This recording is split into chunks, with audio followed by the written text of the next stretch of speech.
Hello बच्चों, बाटी कैसे हैं आप सब। आई होप आप सब बहुत अच्छे हैं, मस्त हैं एंड सभी सेफ है गाइस। तो स्टार्ट करते हैं गाइस आज के सेशन को। एंड आज का सेशन बहुत ही ज्यादा इंपॉर्टेंट रहने वाला है। ऐसा क्यों बोल रही हूँ, क्योंकि भाई बहुत सारे बच्चों के स्कूल में अभी जो है हाफ ईयरली एग्जाम्स जो हैं वो चल रहे हैं। यानी कि भाई अगर हम बात करें एग्जाम के तो कहीं ना कहीं बच्चों के लिए बहुत ज्यादा इंपॉर्टेंट होते हैं भाई। एंड हाफ ईयरली एग्जाम को कुछ बच्चे तो हल्के में ले लेते हैं, कुछ को लगता है कि इंपॉर्टेंट नहीं है, बट एक जो पढ़ने वाला बच्चा होता है उसी को पता होता है कि ये एग्जाम कितने इंपॉर्टेंट होते हैं। अगर आप मुझसे पूछेंगे क्या मैम एग्जाम इंपॉर्टेंट है, मैं बोलूंगी बिल्कुल है। क्यों है? क्योंकि आपकी नॉलेज पता लगे गाइस। एंड आज के सेशन में मैं आपको ये बताने वाली हूँ जितने भी पढ़ने वाले स्टूडेंट्स हैं कि आप हाफ ईयरली एग्जाम में किन टिप्स को फॉलो करके बहुत ही अच्छे तरीके से अच्छे मार्क्स ले सकते हो। तो उससे पहले फटाफट से गाइस सेशन को शेयर कर देना है एंड लाइक कर देना है। जल्दी से ज्यादा बच्चों के साथ शेयर करो, ठीक। एंड एक चीज और, अभी भी जितने बच्चे ऐसे जो आगाज 2.0 में नहीं जुड़े हैं, बिना देर करे चाहते हो 11th के साथ साथ नीट की तैयारी करना, तो मेरे साथ जुड़ जाओ इस बैच में। एंड यहाँ पर आपको मिल रही है बिल्कुल लाइव क्लासेस, और लाइव क्लासेस के साथ आपको यहाँ मिल रहे हैं सुपर 50 क्वेश्चंस हर चैप्टर के।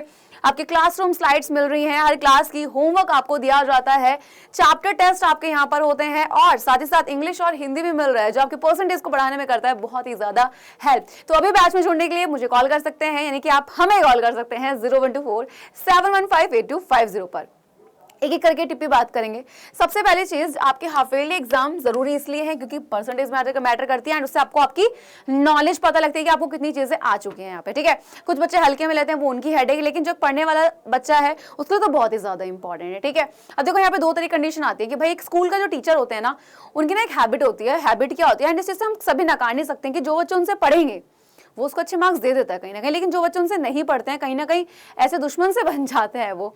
मैंने बहुत सारे ऐसे टीचर्स देखे हैं, बट ऐसा होना नहीं चाहिए और सब एक जैसे भी नहीं होते हैं, तो मैं सबके लिए लाइन भी नहीं बोलूंगी। लेकिन कहीं ना कहीं ये होता है कि अब स्कूल में आपके कुछ चैप्टर्स कराए गए, आपके कोचिंग में है ना, जैसे ऑनलाइन आप ट्यूशन ले रहे हो है तो ऑनलाइन आपके कोई और चैप्टर्स चल रहे हैं, हम आपको एक सीक्वेंस में पढ़ा रहे हैं, लेकिन वहीं पे स्कूल में कुछ और चल रहे होते हैं। और अगर हम स्कूल की बात करें तो हर स्कूल में अलग अलग चैप्टर्स चल रहे होते हैं।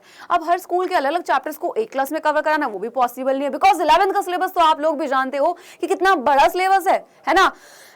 तो यहीं पे हम कैसे पढ़ें कि भाई, अब आप सोचो कि हमारे लिए कितना डिफिकल्ट होगा। कैसे डिफिकल्ट होगा?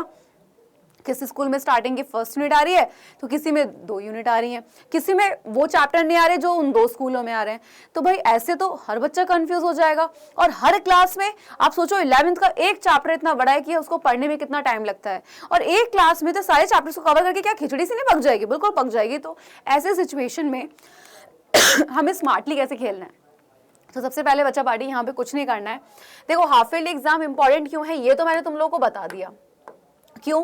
क्योंकि एक तो आपको नॉलेज पता लगी, एंड जो नीट वाले बच्चे हैं कहीं ना कहीं उनके तो बड़े तरीके से ऐसे हो जाते हैं कि एग्जाम को देखी, चलो भाई टेस्ट हो गया, पता लग गया कितने चैप्टर अच्छे से आते हैं, ठीक।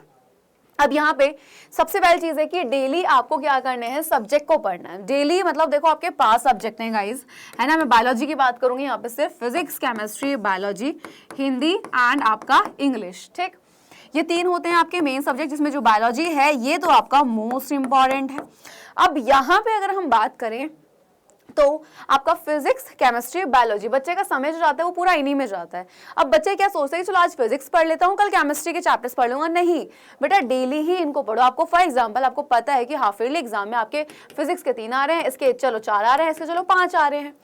तो ट्राई करो कि डेली ही इतना टाइम आप हर सब्जेक्ट को, फॉर एग्जांपल फिजिक्स का एक चैप्टर रिवाइज कर लिया, चलो कल को इसको कर लो। यानी कि अगर आपके एग्जाम 10 दिन बाद है तो इतना समय है कि आप हर सब्जेक्ट को डेली टाइम दे दोगे, क्योंकि एग्जाम से एक दिन पहले तो आप उस पर्टिकुलर सब्जेक्ट को ही पढ़ोगे।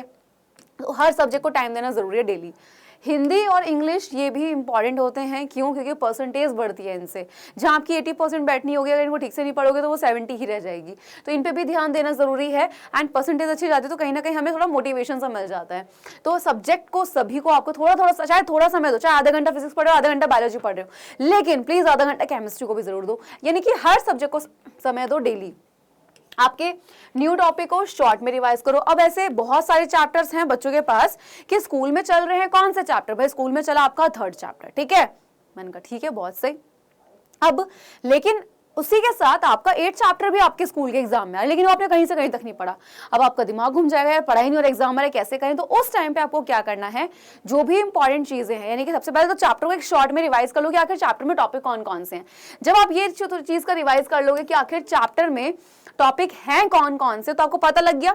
शॉर्ट में उनको एक बार जस्ट देख लो कि अच्छा इसका मतलब ये होता है, इसका मतलब ये होता है। और अगर आपके अंदर ये कलाकारी है कि आप पॉइंट्स को बनाकर लिख सकते हो, तो बहुत सही चीज होती है। बना के कैसे, ये नहीं कि कुछ भी लिखाओ, नहीं, हमेशा टॉपिक से रिलेटेड जो जितने पॉइंट्स आपको आते हैं उतने ही पॉइंट्स लिख कर आइए, ठीक है। तो यहाँ पे पॉइंट्स को लिखने का मतलब कि आपको फॉर एग्जांपल पता है ग्रंथियां क्या होती है, तो आप उसके बारे में कुछ कुछ पॉइंट जानते हो, तो आपको पता हो, एटलीस्ट आप पढ़ के गए हो, चाहे थोड़ा सा पढ़ के गए हो, लेकिन आपको पता तो है क्या, ये तो नहीं कि नहीं पता। तो जितना लिखा होगे एटलीस्ट उतने तो नंबर मिलेंगे आपको। आगे आ जाइए, अब जितना पढ़ा है उसको अच्छे से पढ़ना है भाई। ये नहीं, देखो फॉर एग्जांपल आपने स्टार्टिंग के 3 चैप्टर तो बहुत अच्छे से पढ़े हुए हैं एंड वो एग्जाम में भी आ रहे हैं, तो उनको तो इतना अच्छे से कर जाओ कि वहां से कोई भी क्वेश्चन आए तो आप उसको छोड़कर ही ना हो, है ना।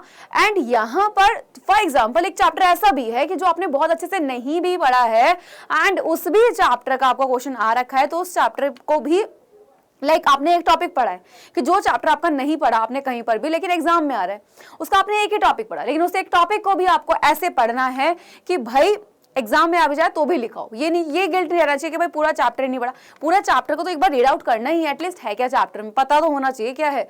आपके पास समय था कि एक ही टॉपिक को कर पाओ जो बहुत इंपॉर्टेंट है, ठीक है भाई, तो उसी को अच्छे से करके जाओ। यानी कहने का मतलब है कि जितना पढ़ रहे हो उसको बहुत अच्छे से पढ़कर जाओ। हिंदी और इंग्लिश पर भी ध्यान देना, क्योंकि परसेंटेज मैटर करती है, मैंने पहले ही बोला। और इंग्लिश को थोड़ा स्ट्रॉन्ग रखो, हिंदी को भी स्ट्रॉन्ग रखो। इंडिया में रहते हो, कहीं बाहर नहीं रहते हो, ठीक है। आगे आ जाइए, इंपॉर्टेंट टॉपिक को पहले पढ़ लेना। जो टॉपिक्स ऐसे फॉर एग्जाम्पल हमने बोला बेटा 5 चैप्टर है, 5 चैप्टर में ये 5 टॉपिक बहुत इंपॉर्टेंट है, टीचर बता देते हैं, है ना, इतनी तो हेल्प कर देते हैं टीचर। एंड अगर आप मुझसे बोलोगे मैम इंपॉर्टेंट टॉपिक लिस्ट बना, तो मैं वो भी बना दूंगी। तो वहां पर जो इंपॉर्टेंट टॉपिक है सबसे पहले उसको कवर करो, क्योंकि एग्जाम के लिए वो बहुत ज्यादा इंपॉर्टेंट है। एंड उनके बार रिवाइज करो, उससे आपको हेल्प हो जाएगी कि भाई आपके जितने भी पॉइंट्स हैं, जो भी इंपॉर्टेंट चीजें वो कवर हो गई, एग्जाम मिल जाए तो बल्ले बल्ले है, ठीक। तो बस ऐसे ही टिप्स को क्या करना है, इन चीजों को आपको करना है गाइस फॉलो। एंड और बेहतरीन तरीके से पढ़ने के लिए मैं वापस से मेरे साथ जुड़ जाओ आगाज बैच में। एंड यहाँ पर आपको सिर्फ मैं क्लास 11 की तैयारी नहीं कराऊंगी, बल्कि तैयार किया जाएगा आपको यहाँ पे नीट के लिए भी, ठीक है। तो भाई होंगी लाइव क्लासेस, बता दिया है क्या क्या मिलेगा, तो बिना देरी करे बैच में जुड़ जाओ एंड जाकर सीधा अपनी पढ़ाई करने बैठ जाओ। बिकॉज बहुत सारे बच्चों के एग्जाम है एंड जिनके पास अभी समय है एग्जाम में, तो समय को यार फायदा उठाओ एंड अपनी पढ़ाई करो। एंड कॉल करना ना भूले 01471582550 बैच में जुड़ने के लिए। तब तक के लिए guys bye bye, take care, मिलूंगी आपसे आपकी क्लास में, बाय बाय।